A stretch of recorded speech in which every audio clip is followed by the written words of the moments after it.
So I had to go to court a few weeks ago. In the midst of being under contract, in the midst of moving, packing, getting everything together in my house, going here, there, everywhere, trying to find another place to live, all this transition going on in my life, I had court with a former friend. And I've been contemplating whether or not I want to do a story time about it. What do y'all think? Do y'all want to hear this story time of why and how I had to go to court a few weeks ago in the midst of such a transitional time in my life with a former friend? I want to tell the story, then I'm like, maybe not. I don't know. What y'all think? Okay, so this is part one of why I had to go to court with a friend in the middle of my move. Now, before I go into the parts of what happened, tell me if I'm right or wrong. Give me your perspective. Give me your opinion on what happened. I'm going to present the story exactly as it happened. I'm going to provide screenshots. I'm not going to be biased. I'm just going to tell it like it is. So tell me what you think. So anyway, I sent out a group chat around the end of August, early September about my birthday in November.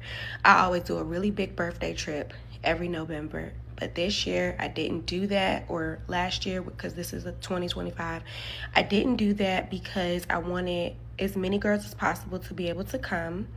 And I knew Miami would be a destination that people could most likely afford and get to. And also, since my house was on the market, I didn't want to be halfway across the world for like 10 days if I got an offer on my house and I needed to start moving and packing. So I sent a text out. It was like 8 to 10 girls in the chat. Everybody was down. So I decided to send out a Survey Monkey. And this was around like the first week in September. I sent the Survey Monkey out, and I'll drop a screenshot. And the survey basically was asking, how many days are you going to stay? Are you going to stay at the house or get your own accommodation? Questions like that, so I could know how to better plan. And I sent it out. The girls responded. This particular friend, when it got to the question of, are you going to stay at the house or your own accommodation? She just responded, yes. She didn't say yes, the house, yes, my own accommodation. She just simply said yes. And I'll drop that. So with that being said, I just, I assumed that she wasn't going to stay at the house. However, I did end up asking her before I made any final reservations, because I wanted to make sure she was included regardless. So anyway, after I got all the survey results back, by the end of September, I started sending houses and letting them know, based on the houses I was seeing, it would probably be around $1,300 to $1,500 per person. And I looked at a lot of houses. I'd been looking for weeks, the whole month of September. And then I finally found one that was, I believe it was 6 or 7 bedrooms. And I felt like, based on the survey responses, it could hold all the girls. And I sent that house, and I told them I was able to strike a deal because I was able to book directly with the owners instead of going through Airbnb, so it was a little bit cheaper. And the trip was initially supposed to be 5 days. I shaved it down to 4 days to also make it more affordable for everyone. Whenever I do my birthday trips, I always cover 80 to 90% of costs. When it comes to the house, when it comes to activities, whatever we're doing, yachts, private chefs, all of that, entertainment at the house itself, always do that. Because for me, my birthday is about the people and enjoying myself and being around the people that I love. So I don't want people to be counted out. So I want to be able to make it all inclusive. So I shaved off a day. Anyway, so I sent the houses, and then I sent a text once I found a house that I struck a deal with. And I said, this is how much the house will be. This is the timeline of when I will need the money. If you agree, respond, I agree.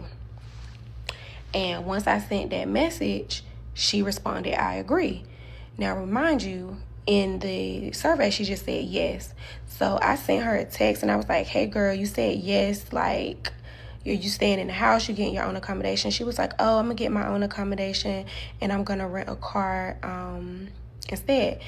And I was just like, well, the house coming and driving back and forth to the house every day and keeping up with the itinerary is going to be taxing. We had things on the itinerary from the morning to night, all day long. And plus, the house did not allow for cars to be parked in front of the house on the street and no more than 2 cars in the driveway. Now, I had private chefs coming, videographer coming every day, bartending service, decor people coming. They didn't even have anywhere to park. They had to park like up the street at Ross and Uber to the house. And the house had a very strict HOA.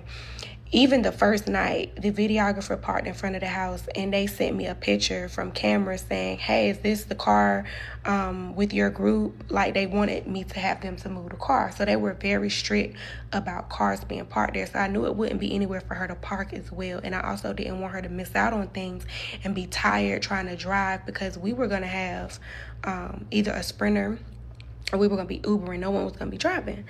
So I told her, like, hey, like, you know, it would be easier if you stayed at the house for your sake and just so you can have a better experience with the trip, and also there's no parking. And I said, you know what, let me see what I can do, because I do this every year. There's always friends that I will add money to their money so that they can come. My friends can vouch for this. I do it every single year because I try to make it inclusive.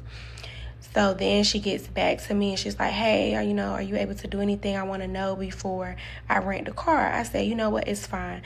The money that you said you would spend on a hotel and rent a car, which she said was $600. I said, just give me $600 and you can stay at the house. Even though the other girls were paying $1,000, I already knew I was going to have to eat that difference for her just to make things more seamless so she could have a better experience and be there for everything that was going on, because she said she was going to stay for the whole trip.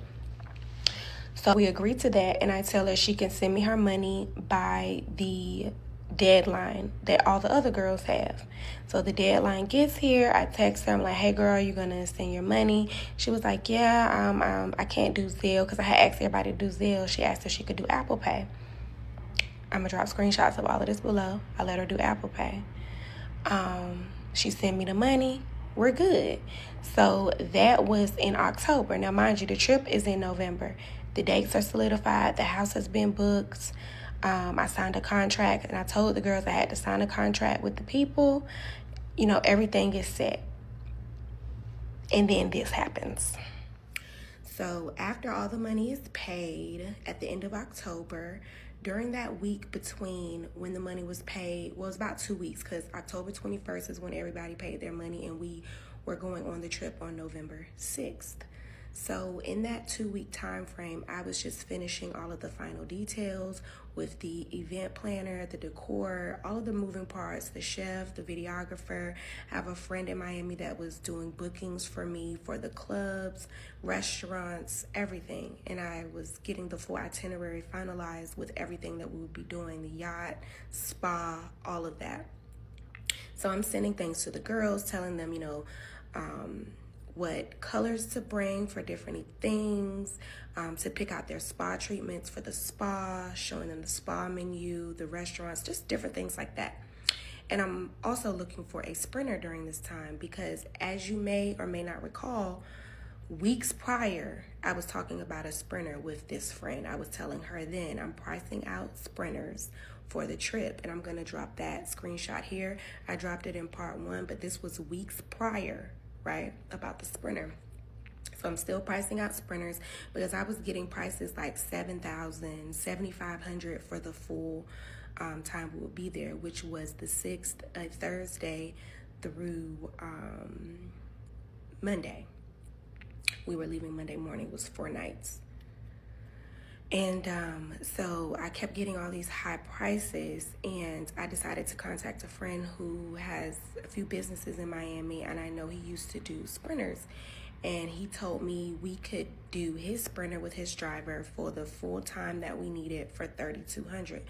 Now, prior to me finding this out, I had sent the girls a message basically saying I had found one for $4,000, and that was the cheapest one at that point. Then I thought about my friend, contacted my friend, and he told me he could do it for $32. So I was basically comparing the price of an Uber black truck, because we would need 2 black trucks to hold everyone, to go everywhere on the itinerary, in comparison to just getting the Sprinter for $3,200 for the full time. And it was way cheaper to do the Sprinter because the Uber Blacks were like over $100 one way. We would need 2 of them to go everywhere, and I sent them screenshots of how much the Uber Blacks were costing, leaving the house, going to the various locations that we had to go. And I also agreed to put 1,000 on the Sprinter and let the rest of them split up the remaining, which was like $2,200, which came up to be like $200 and some a piece, to have a private Sprinter for Thursday, Friday, Saturday, and Sunday in Miami to take us everywhere we had to go: spa, restaurant, yacht, brunches, clubs. We had the Sprinter until like 5 a.m. every night. It was a steal. It was a steal. And everybody was like, yeah, that sounds great. They were like, thank you for finding this deal. One ain't no other. This shit dealers on these stuff. Shout it bad as hell and got Yes, we had a time on that Sprinter, baby. It was a time the driver was amazing. We were able to leave our heels and stuff on there when we were out. We want to change shoes, if we brought to-go food. It was just so convenient to have a private Sprinter. And I always have private Sprinters whenever I go on my trips because I'm a convenience type of person, and I don't mind putting up majority of the money and allowing everyone to pay a small part just so we can have something convenient and nice, and we did. So when I sent the text about the Sprinter and how much it would cost, that was on November 2nd or 3rd. I'll include the screenshot below. And off to the side, this friend texts me and it's just like, hey girl, can we talk?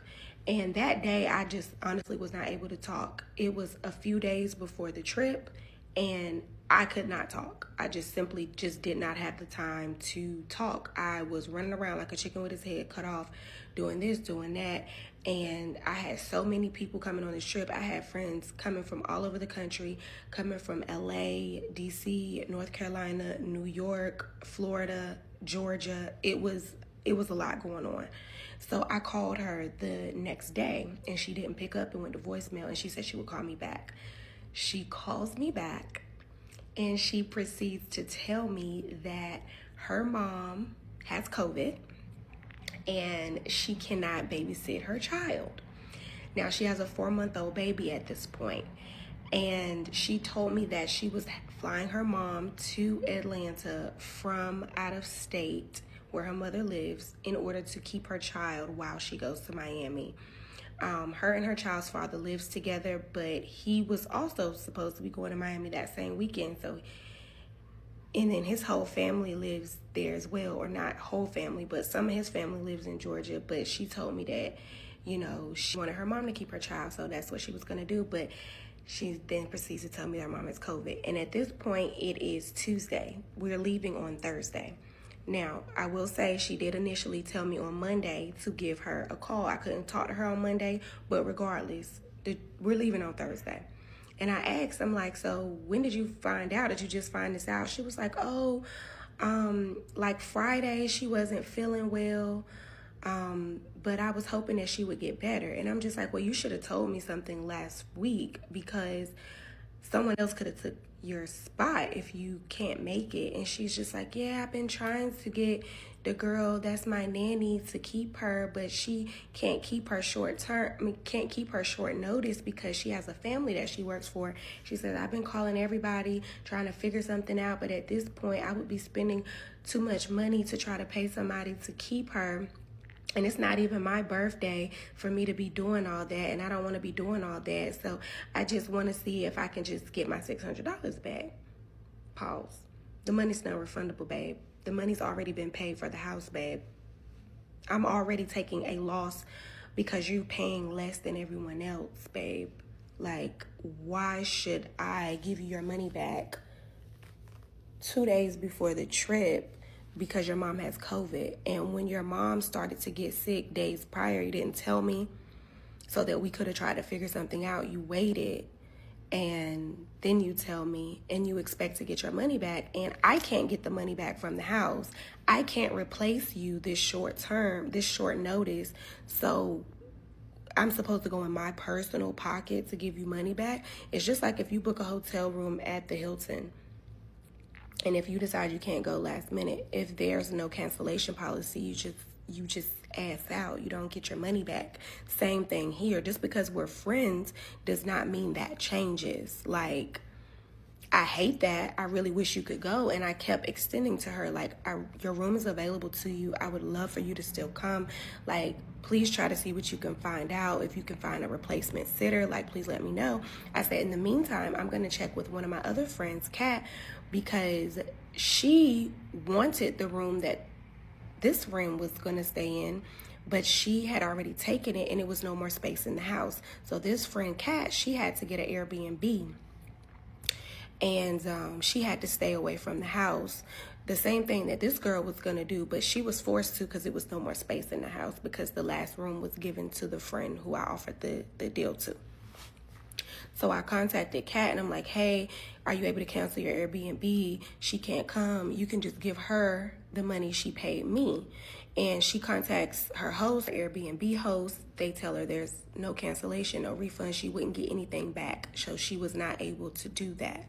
So I get back to the friend who can't come, and I'm telling her, like, yeah, I reached out to another one of my friends to see if she could take your spot and give you your money, but she's unable to cancel her Airbnb.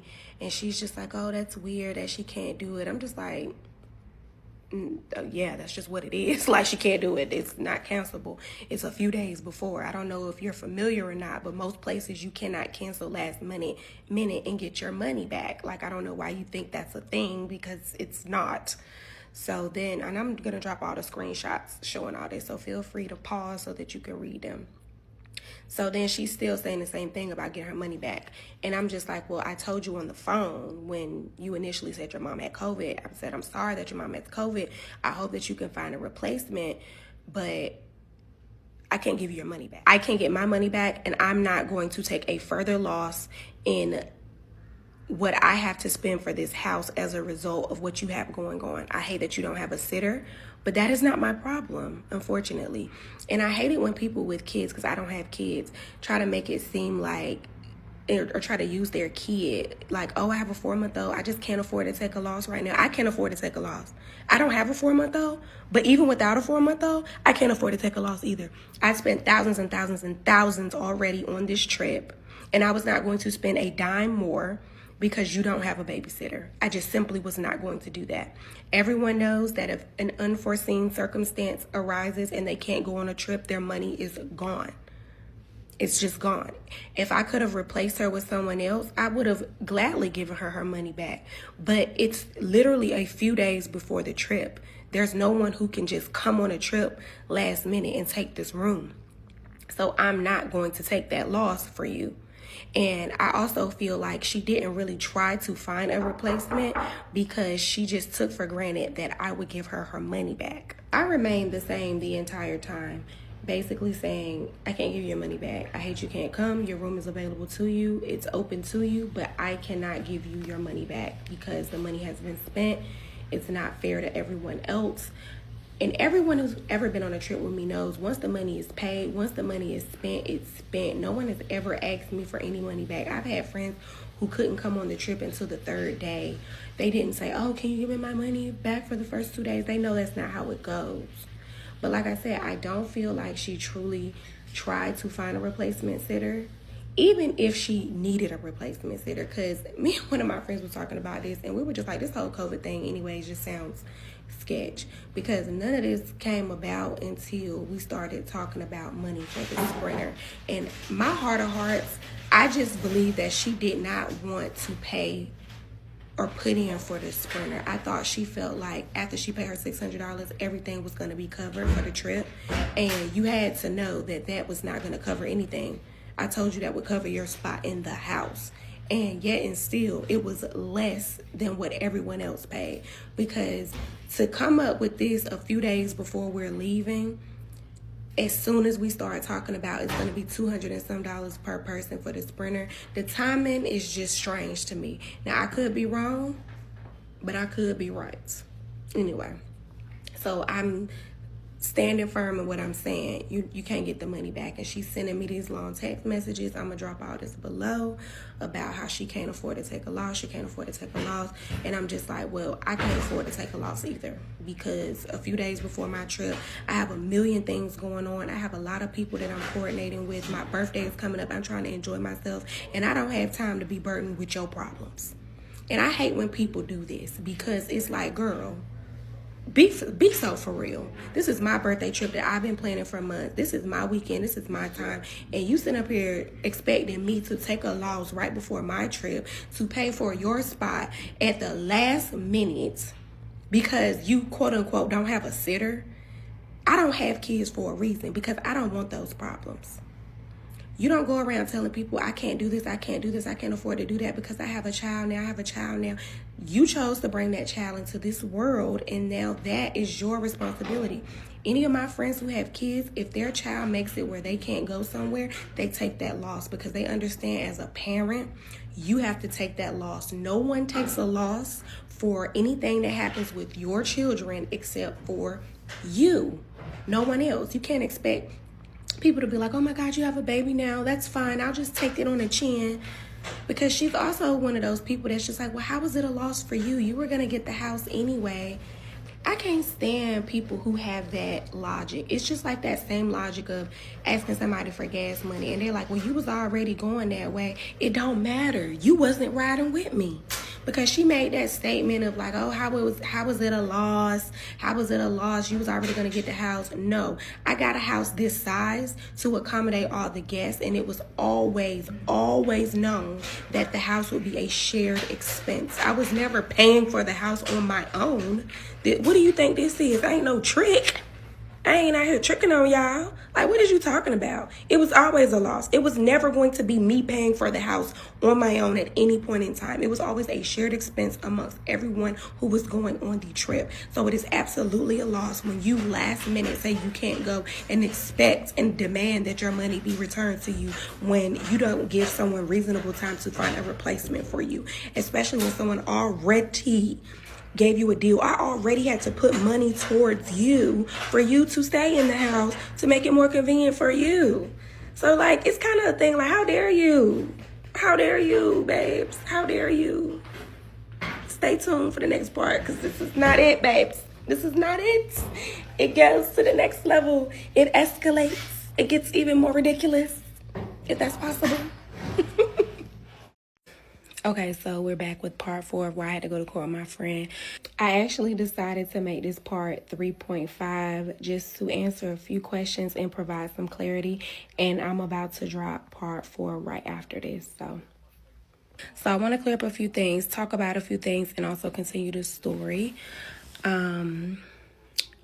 This friend did tell me that this was her first girls' trip. But this was after I'd already sent out the text to everyone, telling them about the trip, after planning had begun, after she committed to going and all of this. I found this out later. She was like, oh, girl, this is going to be my first girls trip. I didn't know that this was actually her first girls trip. So that kind of will make sense as to why this went that way, because anybody who knows about going on group trips knows how it goes. Once you pay your money and everybody pays their money, you don't get anything back. But she told me later that this was her first girls trip. She was really excited. She was like, oh, girl, I've been avoiding girls trips. Like, I've just been avoiding them. So she had never been on a girls trip. It was also mentioned that I should have had contracts. And, you know, it's so crazy because I have done contracts for other things before with friends. However, not with trips, because I've literally never had this issue before. I've done huge trips all over the world: Dubai, South Africa, Singapore, Bali, Costa Rica, Jamaica. I've been everywhere, and I've never had to do this before, ever.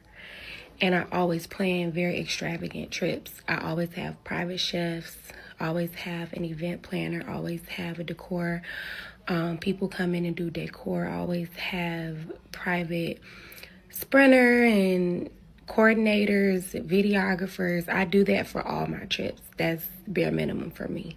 And I've never had this issue with a friend asking for money like this for a trip when they already spent money. Never had this happen before. I also had a few people saying like $600, how was she gonna get a place, get a rental car and a place for $600?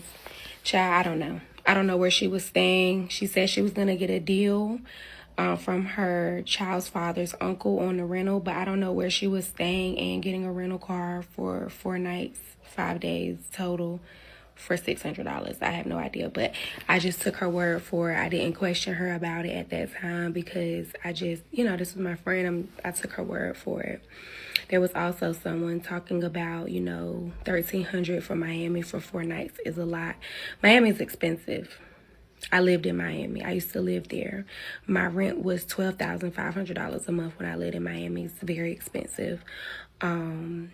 So it's not unheard of or far-fetched to spend that much, especially when you're staying in a multi-million-dollar property. The house we stayed in was very expensive. It was $12,000 total. I paid a little more than half of that, and I had the girls split the rest. And then, of course, I paid that in addition to all the other things I told you guys I paid for.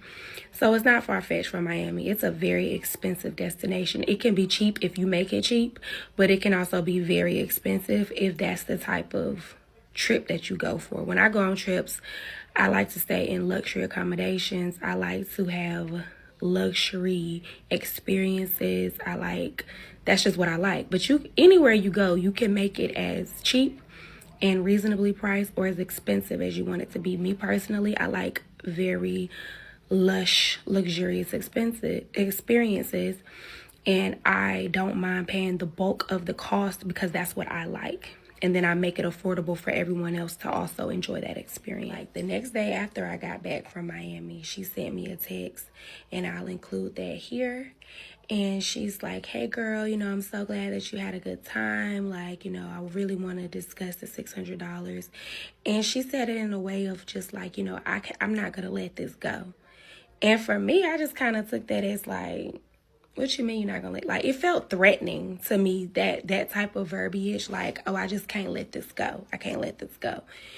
Now, mind you, from the beginning, I said, when she first told me about her mom and the sickness, and I said, you can't get your money back.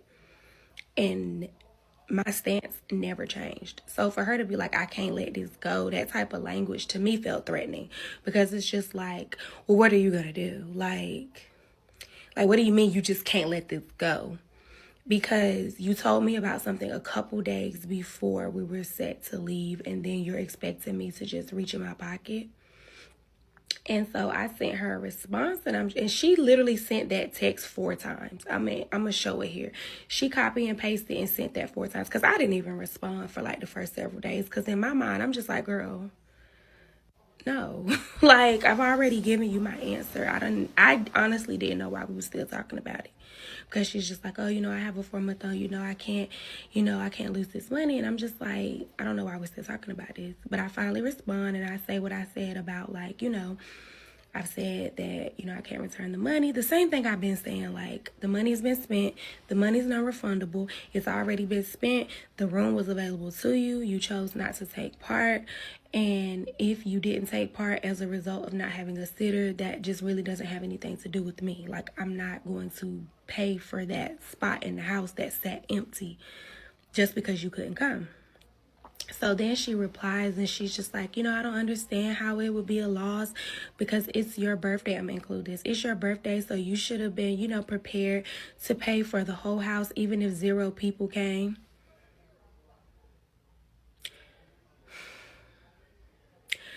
If 0 people came, why would I have booked a mansion?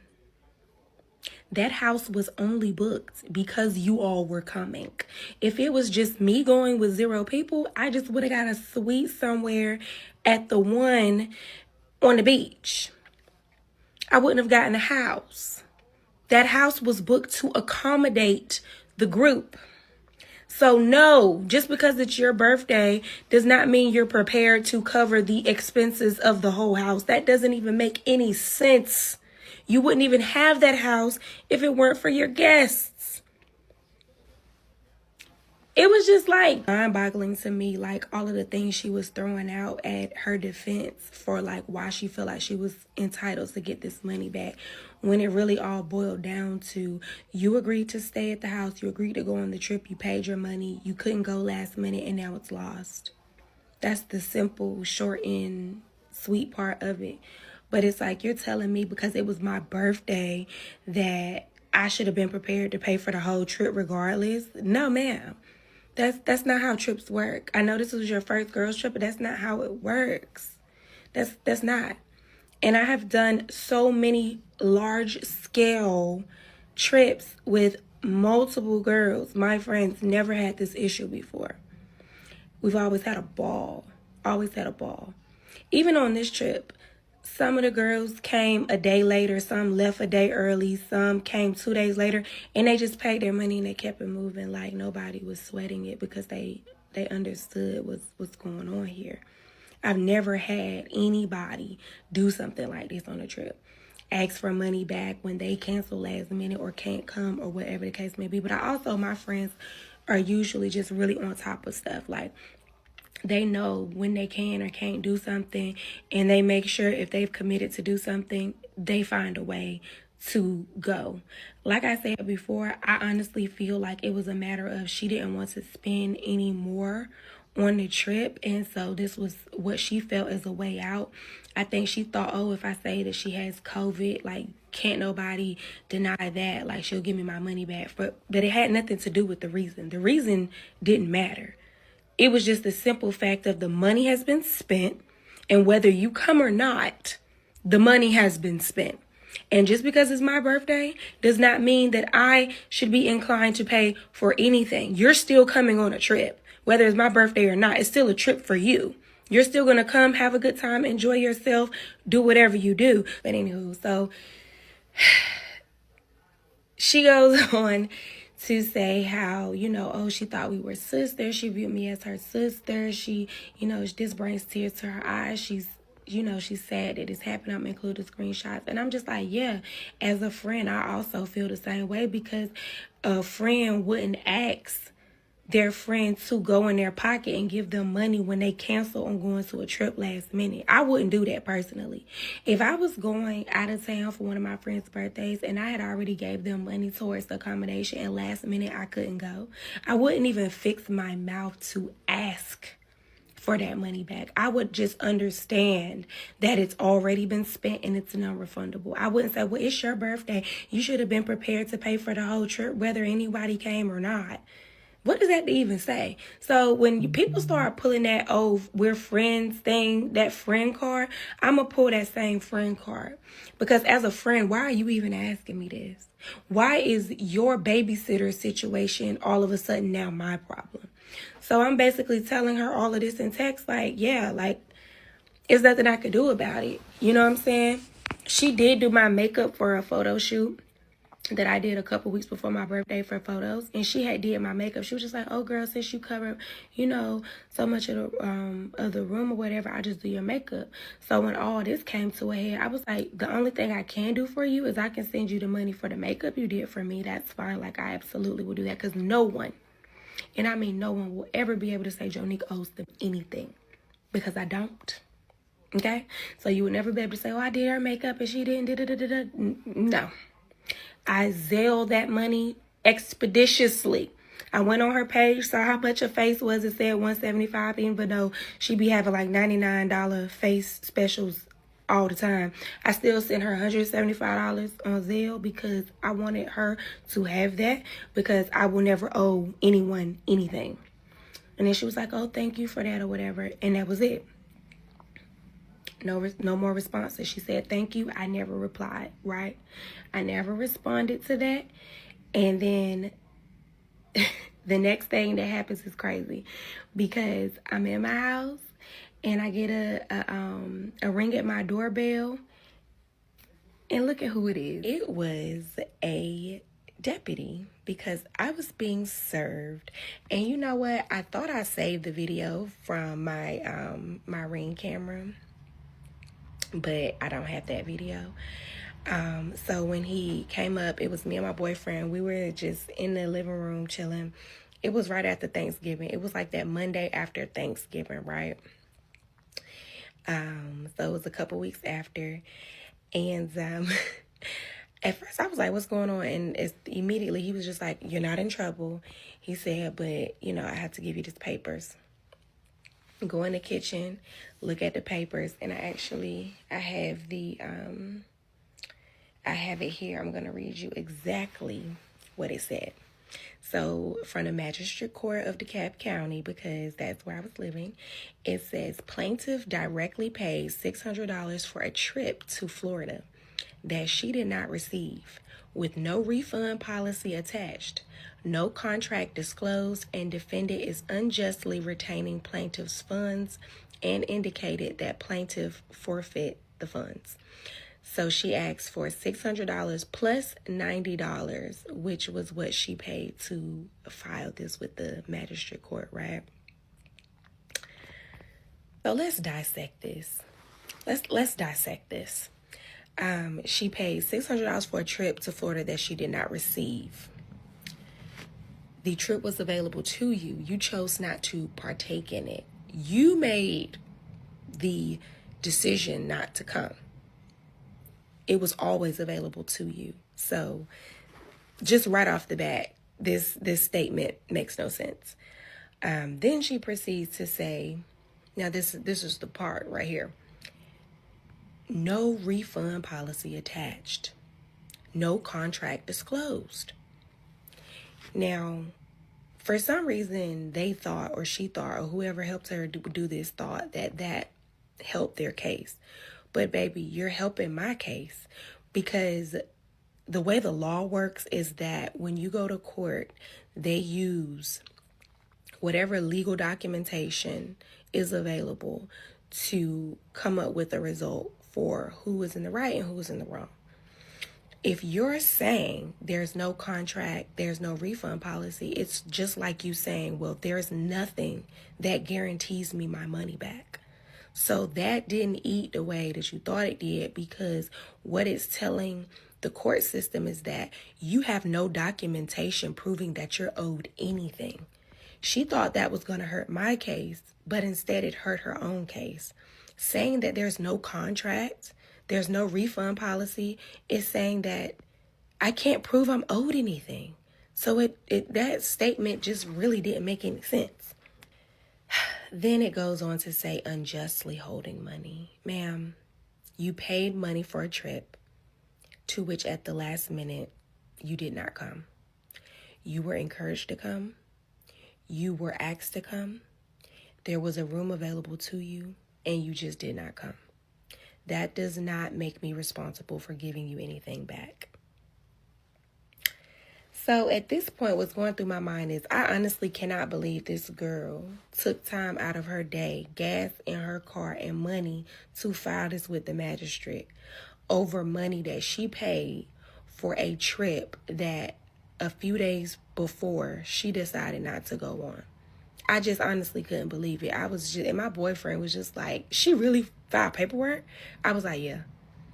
And I just laughed and threw the paper on the counter and went on with my day, because my boyfriend is from London and he was visiting for the holiday, and I was enjoying my time with my man. I didn't have time for that. It was a bunch of nonsense. So I didn't even immediately respond. I literally responded on the last day possible to respond, because that is just how much I cared about this. I thought it was absolutely asinine. I thought it was ridiculous. I thought that clearly somebody had put it in her head that she could win this. I don't know why someone steered her wrong in such a way. But somebody clearly made her feel like this was the move. And it made me think back to I can't let this go. I just can't let this go. And she really thought by filing paperwork that this was her not letting this go, when really it was just a waste of her time and money to go do. Because, like, really, you're going to go to court. You're going to file paperwork over $600 that you willingly paid. In what world did you think you had a case? Like, I don't really understand. You already admitted there's no contract. There's no refund policy. So what are you going to tell the judge? when they ask for any type of legal documentation to prove that you're owed any money, the first thing they want to see is a contract. The first thing they want to see is something legally binding that shows you're owed something. What are you going to show? You already put in your statement that there's no contract. There's no refund policy. So what is it that you're going to show to prove your case? Anyway, fast forward. The last day to respond was Christmas Eve. And I literally walked up in DeKalb County Court on Christmas Eve because this is just how much it was not on my radar. I thought it was the most ridiculous thing ever, and I had no urgency to respond because I just thought it was just so stupid. So I went in there on the last day to respond. I had screenshots of all of the conversations, all the screenshots that I shared with you all.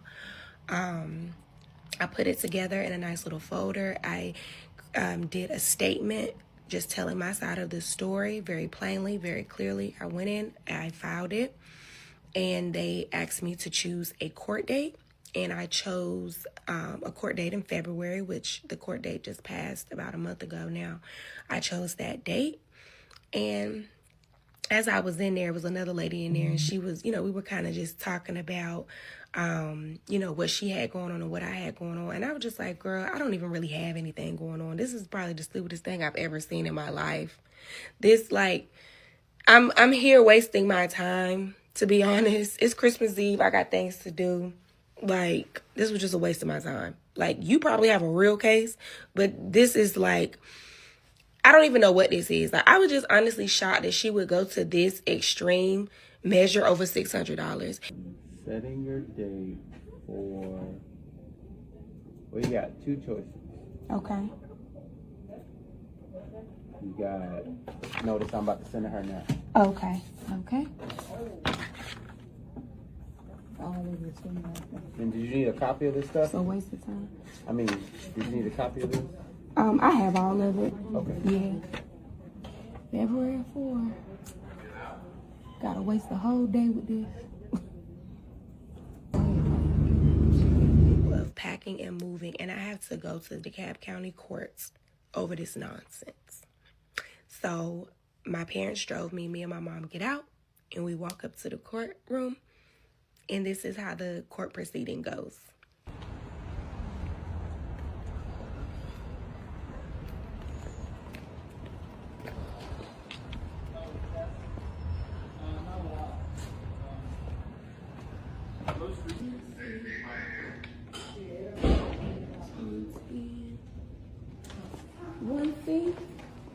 One fee. So our court time was at 1 o'clock. I got there at about 12:45. She got there probably 2 minutes to 12.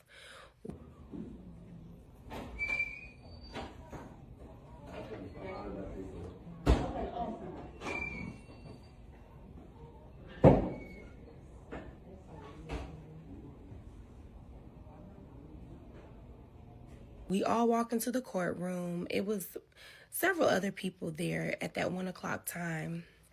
They called out about 5 or 6 cases before us to make sure those people were present. And when they got to us, I guess the judge looked at the case and he just said, okay, guys, you want to go out in the hall and discuss it amongst yourselves to see if you can come to a resolution. And if you can't, come back in and we'll move forward. Because I guess he saw how stupid it was. He didn't want to take up the court's time. So he wanted us to go out and see if we could resolve it on our own. We walk out there. I didn't utter a word. She was like, do you just want to tell him that we talked about it when we go back in? I was like, okay. Literally all I said was okay while we was out in the hall because I had nothing to discuss. I was never going to get this girl no $600 back that she willingly paid and then chose not to come on a trip. That was not going to happen. So we walked in. We were out there for all of 30 seconds.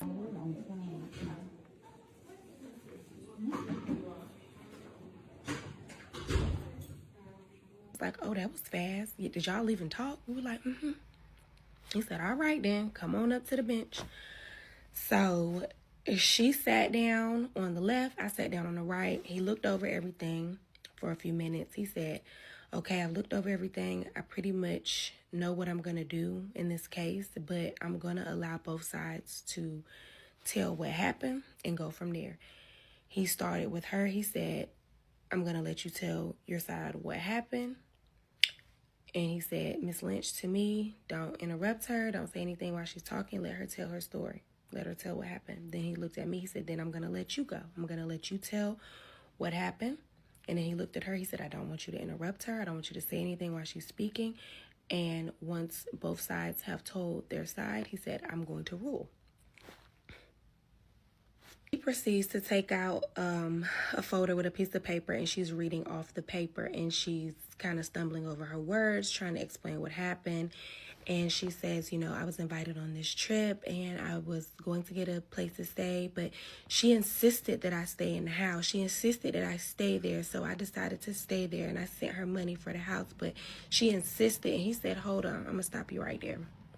He said, did she put a gun to your head and make you stay in the house? And she was like, well, no. But he was like, so no one forced you to stay there, right? And she was just like, well, no. He said, okay, continue.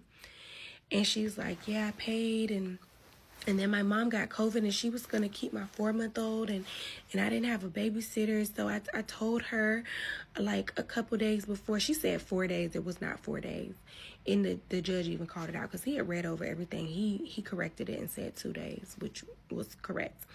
And she was like, and then I told her my mom had COVID. I couldn't come, and I asked for the money. And he said, I'm going to stop you right there. He said, did you not have this experience yourself? And she was like, yes. He said, so stop reading it off of a piece of paper and just tell me what happened. And she proceeds to tell him again, and she's just like, yeah, you know, and she wouldn't give me my money back, and I couldn't go because my mom was sick, and, you know, there was no refund policy and there was no contract. And he said, I'm going to stop you right there. He said, so you're saying that if your mom didn't get sick, you would have went on this trip? And she was like, well, I mean, yeah, but mama, he said, so you paid the money and you agreed to go. And if you had a babysitter, you would have went, right? And she was like, well, yeah. He said, so there was no refund policy saying that if you didn't go, that you would get your money back. She was like, well, yeah, but it wasn't one saying that I wouldn't. He said, but it wasn't one saying that you would. There was no contract. There was no refund policy. He said, it's unfortunate that you didn't get to go. However, just because you couldn't go last minute does not make her responsible for giving you money back that you agreed to pay. He said, I'm going to rule in favor of the defendant. Case dismissed. He said, if you want to challenge it, you're free to do so. And that was that. I didn't utter a word. I didn't even have to speak in court, which was the craziest part. I said, thank you, Your Honor, got up, walked out. Me and my mom left. You know, it's so crazy how the case was just that straightforward to the point I didn't even have to speak. I did not utter one word in that courtroom. She gave her little spiel. The judge saw, you know, her side and my side, the paperwork we had submitted. And I didn't even have to defend myself. He said, it's unfortunate you couldn't go, but you didn't come. And just because you didn't come does not mean anybody owes you any money. She didn't even try to find a babysitter because she took for granted that she was going to get her money back. And I was not going to go in my pocket to give her nothing back. And like she didn't even try to find a babysitter because she just knew in the back of her mind, oh, Jonique going to give me my money back, so it don't even matter. So she didn't even try to find a babysitter. You know that you're right when you don't even have to utter a word. I didn't even have to explain myself. I didn't have to break down the chain of events. I didn't have to tell him what happened and what didn't happen. I didn't have to say anything. The case spoke for itself. And you know, the crazy part is I don't wish her any ill will. I still care about her. I still love her. That's why I didn't mention any names in this. I would not do that. It's just an unfortunate situation that happened over a trip. I think her inexperience with traveling, her inexperience with knowing how things like this goes, put her in a position where she did way too much, where she shouldn't have. It wasn't warranted and it was unnecessary. And it was just honestly ridiculous. I would have never done that. If I couldn't go somewhere last minute, I wouldn't even think to ask for my money back. But that's what she did because that's what she thought she was supposed to do. And I tried to explain to her, like, no, babe, that's not what you do in a situation like that. It's a loss for you. As a parent, it's a loss. As a grown woman, it's a loss. You got to learn how to take losses and just keep it moving. You got to take stuff on the chin. That's life. That's life. But, you know, at the end of the day, I wish her well. I hope she has nothing but success and good luck and things fall into place for her in her life. I still love her. I don't have any ill will towards her. But the whole situation for me was just a waste of my time, to be honest. Going to court was a waste of my time. Going down there to respond to her complaint was a waste of my time. All of it was just a waste of my time. I've never had any dealings like this with another grown woman. But inexperience will do that. When a person is inexperienced, you have to deal with stuff like this. You have to deal with them not knowing any better. And then this was just a classic case of she didn't know no better. And so she moved with what she knew. And me having experience, knowing how these things go, I knew better. I've known better for a long time. So anyway, let this be a lesson. It's unfortunate when friendships have to end over something so ridiculous, but it's life and we all move on. But yet and still, what are your thoughts, opinions? How do you think it played out? Like, tell me what you think.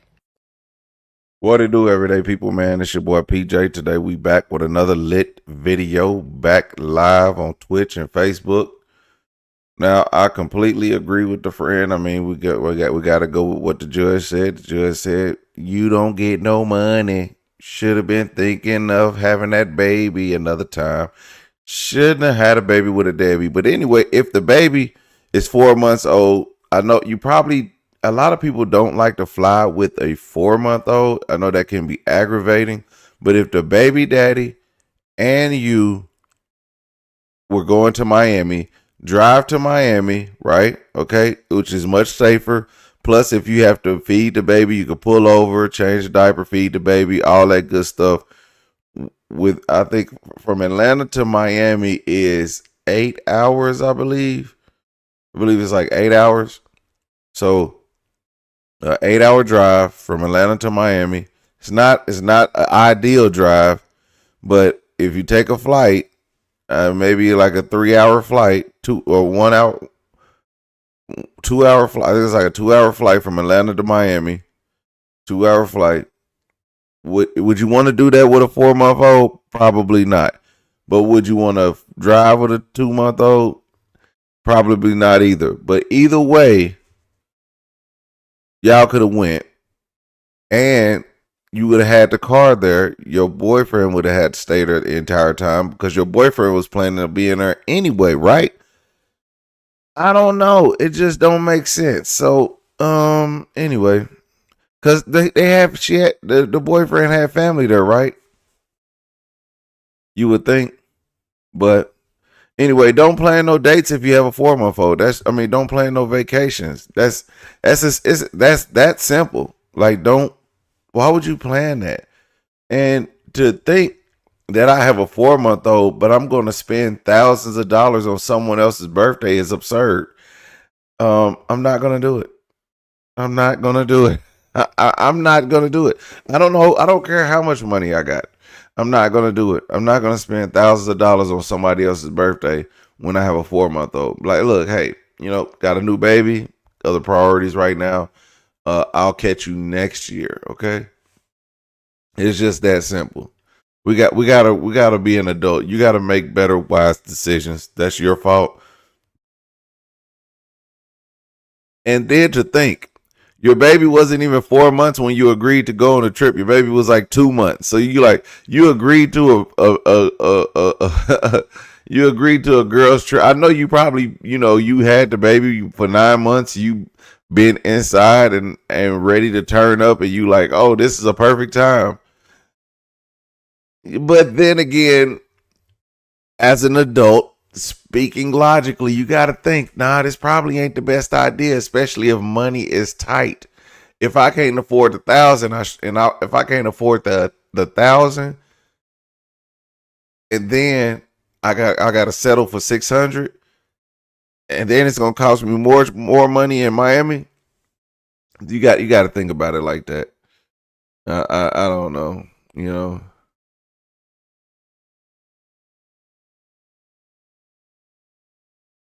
Honey Mama says she flew from California to Florida with a 6-week-old to Disney World.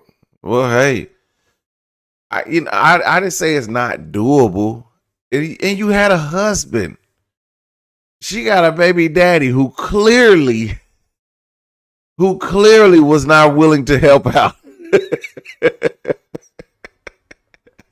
He clearly was not willing to step up. The mother had COVID.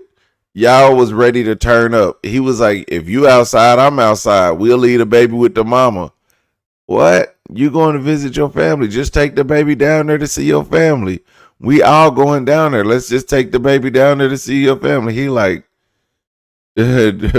mama's baby, daddy's maybe. Looking at